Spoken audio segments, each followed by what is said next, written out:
नमस्कार, सुप्रभात। मैं हूं आपके साथ वैष्णो सोनी और आप देख रहे हैं टीवी 100। तो आइए रुक कर लेते हैं सुबह सवेरे की कुछ खास खबरों का।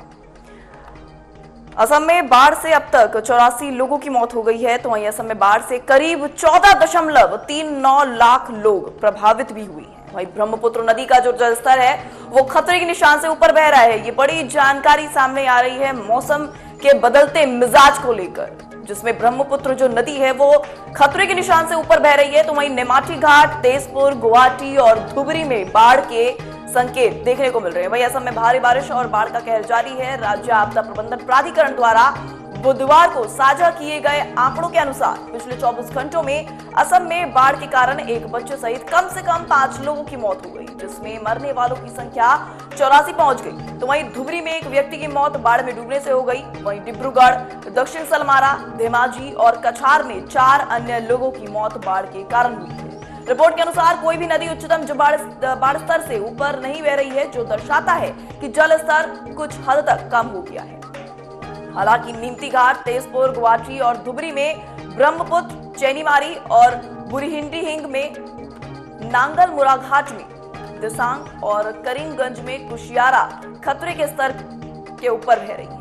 वहीं ताजा रिपोर्ट में यह भी बताया गया है कि असम के 27 जिलों के 86 राजस्व सर्किलों के अंतर्गत 2580 गांव बाढ़ से प्रभावित हैं। इस बीच राज्य भर में 39,898.92 हेक्टेयर फसल क्षेत्र जलमग्न है, जिससे कृषि को भी भारी नुकसान हो रहा है। इसके अलावा 10,928 बच्चों सहित 45,620 कैदी भी बाढ़ से प्रभावित हैं और उन्हें राज्य भर में 209 राहत शिविरों में रखा गया है। दूसरी ओर असम के 2 जिले उदलगुरी और तिनसुकिया बाढ़ के कारण हुए कटाव से प्रभावित हैं। हालांकि पिछले 24 घंटों में कटाव के कारण किसी की जान को लेकर कोई खबर सामने नहीं आई है।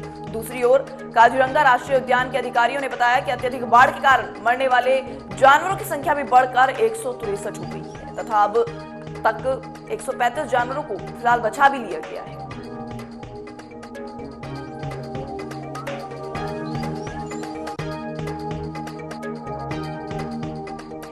तो वहीं जम्मू कश्मीर में लगातार कई दिनों से आतंकियों के खिलाफ अभियान जारी है। बुधवार को भी यहां अभियान जारी रहा। बुधवार शाम उधमपुर में आतंकियों के साथ मुठभेड़ की खबर भी सामने आई थी। मिली जानकारी के अनुसार जम्मू कश्मीर के उधमपुर में रुक रुक कर फायरिंग की आवाज सुनी जा सकती है और बताया जा रहा है कि रात 8 बजे के करीब आतंकियों और सुरक्षा बलों के बीच गोलीबारी शुरू हुई। एसओजी, सीआरपीएफ और सेना आतंकियों की घेराबंदी कर रही है। इससे पहले 28 अप्रैल 2024 को भी आतंकियों ने बसंतगढ़ के चोचरू गला में आतंकियों ने एसपीओ और वीडीजी के दल पर घात लगाकर हमला किया था। आतंकियों को शरण देने वाले उनके एक मददगार को भी कछुआ के लोहानाथी से गिरफ्तार किया गया था। आतंकियों की मौजूदगी लगातार देखी जा रही थी और आज 2.5 महीने के बाद उधमपुर में सुरक्षा बलों और आतंकियों का आमना सामना हुआ है।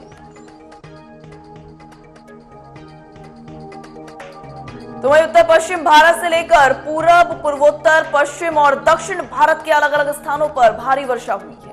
गोवा में सुरंग में पानी भरने से कोंकण रेलवे मार्ग ठप हो गया है। इसके चलते कई ट्रेनें भी रद्द करनी पड़ी हैं और कई के मार्ग बदले गए हैं। उधर उत्तराखंड के चमोली जिले में पाताल गंगा लंगसी सुरंग के मुहाने के पास भयावह भूस्खलन से बद्रीनाथ राष्ट्रीय राजमार्ग नेशनल हाईवे 7 बंद हो गया। मौसम विभाग ने अगले 3 से 4 दिन के लिए 17 राज्यों में भारी बारिश का अलर्ट जारी किया है। इसमें बिहार समेत 4 राज्यों के रेड और 3 के लिए ऑरेंज अलर्ट जारी किए गए हैं। चमोली पुलिस ने अपने सोशल मीडिया हैंडल पर पाताल गंगा लंगसी सुरंग के पास हुए भूस्खलन का वीडियो साझा किया है और वीडियो में पहाड़ से सैलाब की तरह मलबा गिरता साफ तौर पर देखा जा सकता है।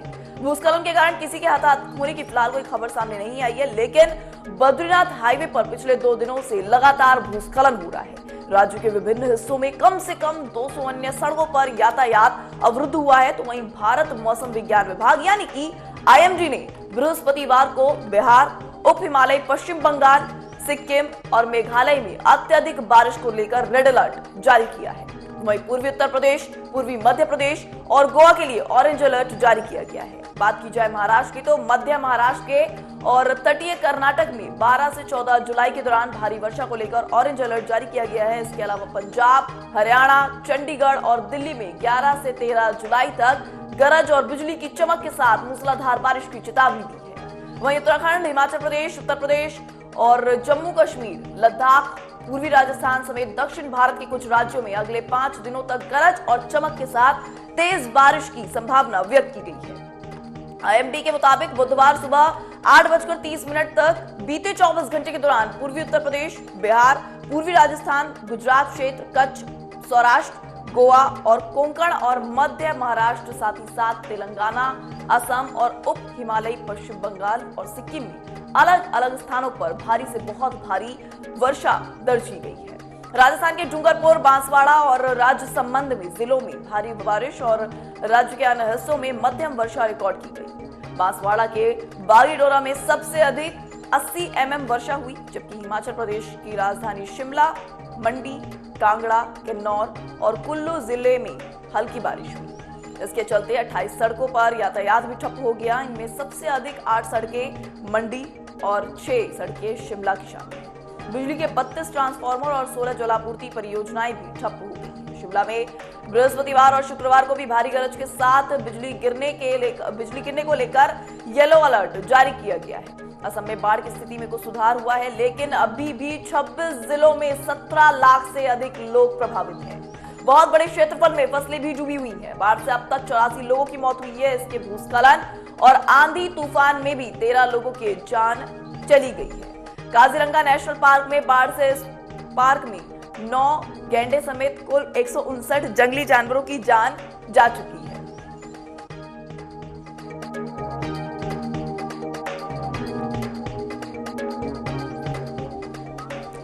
तो वहीं प्रधानमंत्री नरेंद्र मोदी गुरुवार को देश के प्रमुख अर्थशास्त्रियों और विभिन्न क्षेत्रों के विशेषज्ञों के साथ बैठकर आम बजट के संदर्भ में उनकी राय जानेंगे। इस बैठक के दौरान मुख्य रूप से आम बजट के प्रावधानों के जरिए विकसित भारत का रोड मैप तैयार करने, निवेश हासिल करने के लिए आर्थिक सुधार की रफ्तार तेज करने और मध्य वर्ग को राहत देने के उपायों पर भी बातचीत होगी। वरिष्ठ अधिकारी के मुताबिक बैठक में नीति आयोग के उपाध्यक्ष सुमन बेरी और अन्य सदस्य वित्त मंत्रालय के वरिष्ठ अधिकारी भी शिरकत करेंगे। गौरतलब है कि वित्त मंत्री निर्मला सीतारमण 23 जुलाई को मोदी सरकार के तीसरे कार्यकाल का पहला आम बजट पेश करेंगी और इस बार आम बजट में उद्योग के साथ मध्य और निम्न मध्य वर्ग को बड़ी राहत मिलने की संभावना व्यक्त की जा रही है। दरअसल सरकार की योजना अधिक से अधिक निवेश हासिल करने के लिए आर्थिक सुधारों की रफ्तार तेज करने में जुटी है। तो वहीं बीते सत्र में राष्ट्रपति द्रौपदी मुर्मू ने दोनों सदनों को संबोधित करते हुए कहा था कि सरकार तीसरे कार्यकाल में सुधारों को तेज गति देगी। सरकार की रणनीति अधिक निवेश हासिल कर विकास दर बढ़ाने और रोजगार के अवसर बढ़ाने की है। बैठक में पीएम विशेषज्ञों से यह जानना चाहेंगे कि किस क्षेत्र में किस स्तर पर सुधार की आवश्यकता है।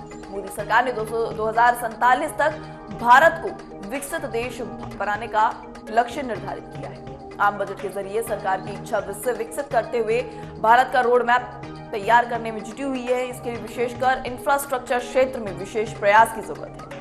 बैठक में पीएम विकसित भारत के रोड मैप पर भी विशेषज्ञों के सुझाव जानेंगे। तो वहीं राजनीतिक दृष्टि से सरकार की मुख्य चिंता गरीब, मध्य और निम्न मध्य वर्ग की है। अर्थशास्त्र के साथ विभिन्न क्षेत्रों के विशेषज्ञ भी इनके लिए राहत की मांग कर रहे हैं। तो वहीं सरकार की योजना आयकर, होम लोन मामले में मध्य और निम्न मध्य वर्ग को राहत देने की है। गरीब वर्ग के सशक्तिकरण के लिए नई योजनाएं शुरू करने की भी योजनाएं बनाई गई हैं। ऐसे में इस बैठक में इन वर्गों के लिए राहत पर भी पीएम विशेषज्ञों से रूबरू होंगे।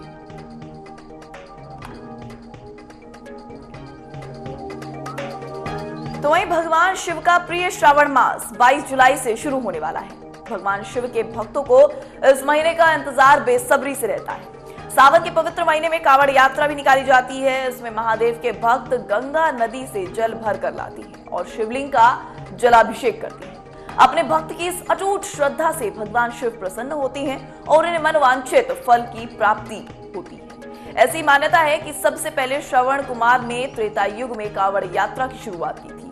अपने दृष्टिहीन माता पिता को तीर्थ यात्रा कराते समय जब श्रवण कुमार हिमाचल के ऊना थे, तब उनके माता पिता ने हरिद्वार में गंगा स्नान की इच्छा जाहिर की थी। इस इच्छा को पूरा करने के लिए श्रवण कुमार ने उन्हें कांवड़ में बैठाया और हरिद्वार ले जाकर गंगा स्नान करवाया था। वहां से वो अपने साथ गंगा जल भी लाए थे। तभी से कांवड़ यात्रा की परंपरा चलती आ रही है। महादेव के अधिकांश भक्त झूला कांवड़ लेकर आते हैं। बच्चे, बूढ़े और महिलाएं भी यह कांवड़ आसानी से लेकर आ जाती हैं। यह झूला कावड़ से भी मुश्किल होती है। इसमें साधक जो है वो कावड़ को पेड़ या स्टैंड पर टांग कर आराम नहीं कर सकती है। इसके लिए उन्हें अपने सहयोगी कावड़िए की सहायता लेनी होती है। जब तक साधक आराम करता है तब तक उसका सहयोगी उस कावड़ को कंधे पर लिए रखता है। डाक कावड़ सबसे मुश्किल कावड़ मानी जाती है। इसमें भक्तों को एक निश्चित समय के भीतर हरिद्वार से जल लाकर भगवान शिव का जलाभिषेक करना होता है। इसलिए कावड़िए हरिद्वार से जल लेकर दौड़ते हुए शिवालय पहुंचते हैं। कावड़ यात्रा करने वाले भक्तों को कावड़िया कहा जाता है। कावड़ यात्रा पर जाने वाले भक्तों को इस दौरान खास नियमों का भी पालन करना जरूरी होता है। इस दौरान भक्तों को पैदल यात्रा करनी होती है। यात्रा के दौरान भक्तों को पैदल ही चलना होता है और यात्रा के दौरान भक्तों को सात्विक भोजन का ही सेवन करना होता है। साथ ही साथ आराम करते समय कावड़ को जमीन पर नहीं रखना होता है, उसे किसी पेड़ पर लटकाना होता है। अगर आप कावड़ को जमीन पर रखते हैं तो आपको दोबारा से गंगा जल भरकर फिर से यात्रा शुरू करनी पड़ती है। कावड़ यात्रा के दौरान भक्तों को नंगे पांव ही चलना होता है और स्नान के बाद ही कावड़ को छुआ जा सकता है। बिना स्नान के कावड़ को हाथ नहीं लगाया जा सकता। तो ऐसे तमाम नियमों का पालन करके ही कावड़िए जो है वो कावड़ यात्रा करते हैं।